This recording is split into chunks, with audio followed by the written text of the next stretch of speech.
성형수술이 전반적으로 저렇게 하는 것이 실제로 어떤 과정을 거쳐서 작품이 만들어지는지 잘 아실 수 있는 기회가 되지 않을까. 더노블 성형외과 병원장 성형외과 전문의번호 937번 김선우입니다. 장 사장님이 몇 년 전부터 저한테 눈이 안 떠진다 아침에 아시는 분 아시겠지만 제가 닥터 벤데타라고 하는 그 프로젝트를 마무리를 지어야 돼가지고 제가 사실 수술을 제대로 집도해드릴 수가 없었고 광고 목적이 아니기 때문에 수술이 나중에 잘 됐을 때만 영상을 편집해서 올릴 게 그것이 아니다라는 점을 먼저 말씀드리고요. 오늘은 2023년 12월 14일 눈꺼풀 수술, 눈 수술이 아닙니다. 눈꺼풀 수술을 선택을 했느냐 하면 일반 사람들이 굉장히 오해를 하고 있는 부분이 있죠. 수술 이름은 눈꺼풀 수술이지만 우리 동양이나 우리 몽골리안 계열 이 동북아 쪽의 사람들 있지 않습니까? 우리가 얻으려고 하는 목표는 눈동자가 앞으로 잘 보이고 시원한 시야에서 확보하려고 하는 것이죠. 즉 눈매 수술이 맞다는 거예요. 보통 일반인들은 또 이렇게 생각하시죠. 의과대학을 졸업하고 성형외과 책이라는 걸 보면 수술 다 제대로 할 수 있지 않는다 이렇게 생각하시는데 성형외과 책에 나오는 눈꺼풀 수술에 대한 정보는 딱 그 해부학적인 위치가 정확하게 그대로 있는 눈을 대상으로 한 거예요. 일반 사람들이 생활을 하면서 눈매가 바뀌고 눈꺼풀 주변의 조직들이 바뀌어 나간 것에 맞는 수술법이나 이런 거는 1%도 안 나온다는 거죠. 책에 있는 정보만 가지고 대뜸 칼을 대버리면 많은 문제들을 결국에는 일으킨다. 막 5번, 6번, 심지어 7번, 8번까지 수술해서 아예 조직이 남아나지 않는 정도로 만신창이가 돼서 더노블 성형외과 오시는 분이 실제로 꽤 있습니다. 제일 일반인들이 쉽다고 생각하고 접근했다가 수술이 의외로 원하는 결과하고 너무나 동떨어진 상황으로 돼서 제일 많이 고통받는 수술 중에 하나가 눈꺼풀 수술이고 우리 한국 환자분들이 나이가 들어가거나 했을 때 제일 불편한 걸 많이 호소하는 부분도 사실 눈꺼풀이죠. 노인성 눈매로 접어들게 되면요 많은 변수들이 한 사람의 몸에 다 생긴다는 거예요. 장 사장님 눈은 실제로 노인성 눈매 중에서도 아주 어려운 경우는 아닙니다. 수술이 조금 불만족스러운 결과가 나오거나 하더라도 그것조차도 다 공개할 생각이에요.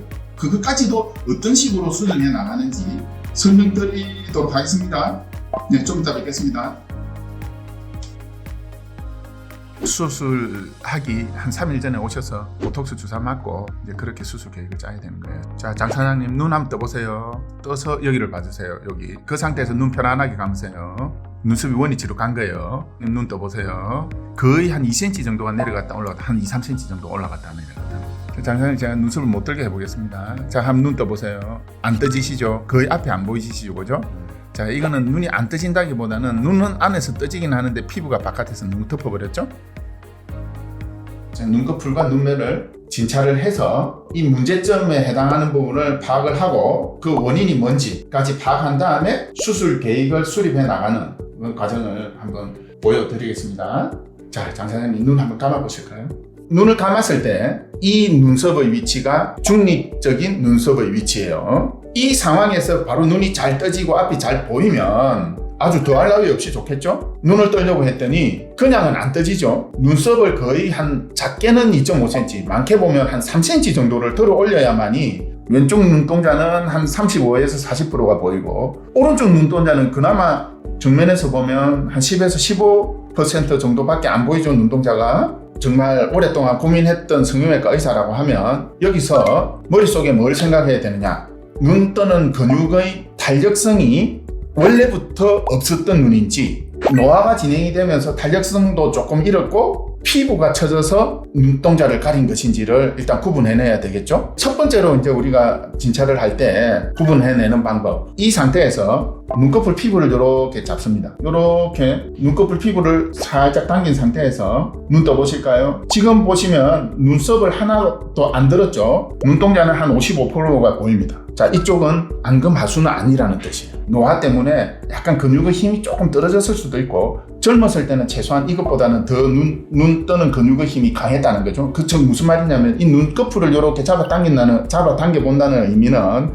눈꺼풀 피부가 처져내리는 상황을 배제시킨 거예요. 여기서 안검하수라는 말은 눈 뜨는 근육, 레베이트라고 하는 눈 뜨는 근육의 탄력성이 아예 없거나 약간만 남아있어가지고 눈 뜨는 근육의 힘만으로는 눈이 전혀 안 떠지시는 분들이 있죠. 이제 그런 걸 진성안검하수라고 표현을 하고, 이렇게 눈동자가 적게 보이는 상황일 때 진성안검하수냐 가짜 안검하수냐 이런 걸 구분해내는 첫 번째 진찰하는 방법이 이거예요. 눈꺼풀 처짐을 배제한 상태에서 눈 떠보실까요? 이렇게 하는 거예요. 어떻게 보면 눈 뜨는 근육의 탄력성이 상당히 좋다라고 평가할 만한 쪽입니다. 자, 두 번째. 자, 눈 감아보세요. 자, 눈 떠보세요. 눈썹이 전혀 안 움직이는 상태인데 눈동자는 지금 보시면 한 60% 정도가 보입니다. 장 선생님의 오른쪽 눈꺼풀의 눈 뜨는 힘은 왼쪽 눈꺼풀보다는 약간 탄력성이 조금은 낮지만 제가 판단하기에는 정상치 레벨 안에서의 문제지 이게 안검하수다 그렇게 보기는 어려운 상황입니다. 즉 이제 조금 더 구체적으로 간다면 우리가 쌍꺼풀 높이라든지 눈 뜨는 힘을 이제 직접적으로 이제 의사가 느끼고 싶을 때 사용하는 도구죠. 이게 아일리드 포메이션이라고 하는 간단한 도구예요. 그 여러분 건축 장인들이 조그만한 망치 같은 거, 고무 망치 같은 거 들고 다니면서 벽을 두드려 보는 거라든지 이게 대충 이거 철근 어디서 빼먹었네 이런 거 뭐 느낄 수 있는 거는요. 그 장인의 손끝에서 먼저 느껴져요. 그 눈매 수술을 전문으로 하는 사람이라 하면 반드시 이걸 사용하죠. 이걸 사용하면서 뭘 느끼느냐면 저항이나 이런 걸 다 느껴봅니다.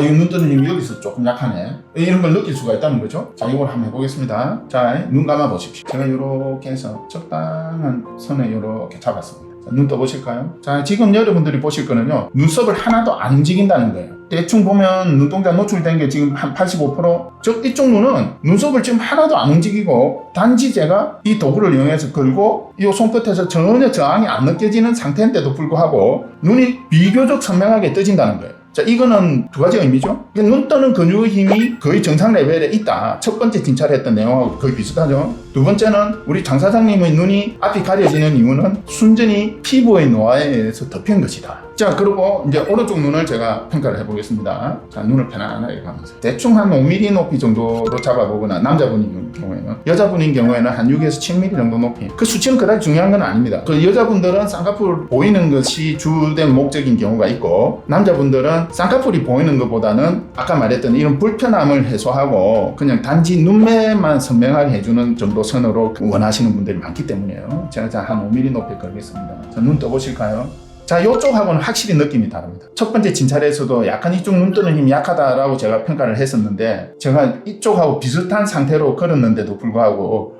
앞쪽 부분의 눈동자는 상당히 적게 보이고 있어요. 자, 눈 감아 보실까요? 자, 요거는 다시 제가 한 번 더 조절을 해보겠다고 해서 약간 높이를 바꿔서 다시 눈 떠 보실까요? 여러분들이 보기에는 내가 지금 똑같이 움직이는 것 같지만 요쪽은 지금 제가 앞머리 부분에 힘을 약간 줘본 거예요. 보세요. 제가 끌어올리니까 눈동자는 좀 더 보이죠. 오랫동안 고민을 했다. 그런 의사 같으면 이렇게 이제 머릿속으로 정리를 해야 되겠죠. 왼쪽은 눈 뜨는 힘이 거의 정상 레벨에 있고, 꼭 필요한 상황이 아니라 하면 눈매 교정을 위해서 눈 뜨는 근막을 인위적으로 조절할 필요는 없다. 적당한 양의 피부를 제거해야 되는데 대충 2.5에서 한 3cm 정도의 피부는 제거돼야 되겠다. 근데 연세가 있으시기 때문에 3cm를 한꺼번에 제거하면 적응하시는 게 조금 힘들 것 같으니까 대충 한 2.5cm에서 2.6cm 정도의 피부를 제거하고 쌍꺼풀 선을 살짝 만들어줘야 되니까, 쌍꺼풀 선을 아예 안 만들진 않거든요. 쌍꺼풀 선을 만들어주되 대신에 안으로 숨기는 거거든요. 그 정도 선에 고정을 해주면 되겠구나 라고 생각을 하면 되겠고, 이쪽은 피부 처짐 양은 이쪽과 양쪽이 거의 비슷한데 눈 뜨는 힘이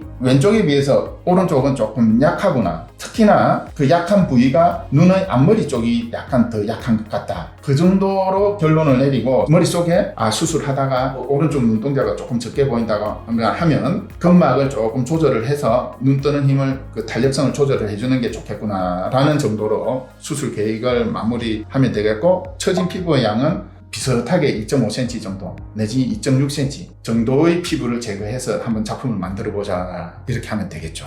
자, 그런데 여기서 또 이제 수술 계획을 짰습니다. 이제 수술을 시작을 하면 내가 2.5cm라는 피부를 제거를 할지 혹은 2cm만 제거할지 3cm까지 제거해야 될지 하는 부분은 조금 더 구체적으로 이제 수술 계획이 나와야 되겠죠. 장 사장님 눈을 떠보세요 하면 이미 눈썹이 3cm 올라가 있는 상태예요. 자, 이 상태에서는 수술 디자인을 하기가 조금 어렵겠죠. 기준점을 정해야 되는데 우리 장 사장님이 내일 작업이 없으시니까 오늘 눈썹을 못 들게 요 이마 전체에 한 20군데 정도를 보톡스를 줄 거예요. 자, 수술 계획을 짰기 때문에 그렇게 하는 거예요. 만일에 수술 계획이 없는 상태에서 이마 주름 펴겠다고 보톡스를 놔버리면 이마에 주름 펴지는데 우리 장 사장님은 3개월 동안 생활을 못 하세요. 그러니까 내일이나 모레 우리가 수술 계획을 지금 장 사장님하고 제가 짰기 때문에 보톡스는 무슨 역할을 하시는지 여러분 뭐 대충 다 아시겠지만 근육을 마비시켜버립니다. 근육을 마비시켜서 주름을 펴거나 혹은 사각턱을 줄이거나 성모근을 줄이거나 이런 걸 줄이는 목적으로 쓰는 약이에요. 자, 여기서는 근육을 마비시켜서 처진 양을 정확하게 평가하기 위해서 낳는 거다 그런 거죠. 수술을 하기 위한 준비 작업에 들어가죠. 이마에 보톡스를 맞는 건. 자, 좀 이따 뵙겠습니다. 우리 장 사장님은 한 20년 내지 30년 동안을 눈썹을 들어 올려야만이 이제 눈이 앞을 볼 수 있는 그 정도로 이제 진행이 돼 버렸죠. 이제 내일 수술할 거니까 처진 양을 정확하게 알기 위해서는 눈썹을 원위치로 돌려놔야 된다. 일반적으로는 한 10군데 정도만 쓰면 되지만 보시다시피 우리 장 사장님은 이제 많은 양의 근육을 움직였고 이게 조금 더 정확하게 보기 위해서 한 20군데 정도를 놓는데 보톡스를 놓는 위치는 마비시키고자 하는 근육이 제일 강하게 작동하는 부분부터 그러니까 당연히 그 눈썹은 여기서 요리 제일 강하게 올라가니까 자, 지금부터 놓겠습니다. 보톡스 주사는 일반 주사보다 약간 아픕니다. 이게 주사가 안 아픈 주사가 어디 있겠냐면 액 성분하고 좀 비슷한 어떤 주사는 사실 거의 안 아프죠. 이 바늘로 들어갈 때만 아픈데 이거는 바늘로 들어갈 때 이 따끔한 느낌에 약이 들어갈 때까지 아프죠. 이게 독소 성분이라서 미간사이 인상을 또 많이 찌푸리시게 되면 수술 후에 쌍각 만들어준 라인이나 눈매가 조금 변할 수가 있으니까 미리 이 정도 주겠습니다. 눈썹이 이제 인위적으로 올라가지가 않을 거예요. 본인이 아마 올리려고 해도 안 올라갈 것이고 피부의 처진 양을 비교적 정확하게 평가할 수 있겠죠. 자, 내일 뵙겠습니다. 자, 눈 떠보실까요? 눈 감으시고 편안하게 감으시고 다시 떠보세요. 네, 원래는 이렇게 올라가면 안 돼요. 상당히 올라가고 있죠. 지금 굉장히 올라가고 있어요. 그 부분에 보톡스가 조금 덜 들어갔죠. 그거는 제가 고려해서